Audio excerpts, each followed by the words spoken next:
আইন সংস্কার কমিশনের প্রস্তাবনাগুলো জুলাই সনদের আলোকে বাস্তবায়ন হবে বলে জানিয়েছেন আইন বিচার ও সংসদ বিষয়ক মন্ত্রী মোহাম্মদ আসাদুজ্জামান। সকালে ঝিনাইদহ শহরের পুরাতন ডিসি কোর্ট চত্বরে বৃক্ষ মেলার উদ্বোধনী অনুষ্ঠানে তিনি একথা বলেন। মন্ত্রী বলেন, অন্তর্বর্তীকালীন সরকারের সময়ে আইন সংস্কার কমিশন 133টি অধ্যাদেশ জারি করে, যার প্রায় সবগুলোই সরকার গ্রহণ করেছে। অনুষ্ঠানে বেসামরিক বিমান পরিবহন ও পর্যটন প্রতিমন্ত্রী এম রশিদুজ্জামান মিল্লাত বলেন, পর্যটন খাতকে দেশি ও বিদেশি পর্যটকদের মধ্যে আকৃষ্ট করতে মহাপরিকল্পনা নেওয়া হয়েছে। এটি বাস্তবায়িত হলে পর্যটন খাত অনেক এগিয়ে যাবে।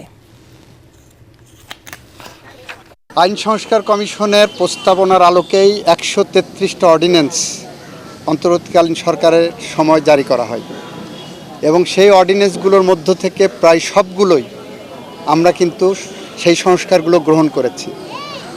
বাকি যেগুলো আছে আমরা সংবিধান সংশোধন কমিটি গঠন করেছি, বিশেষ কমিটি।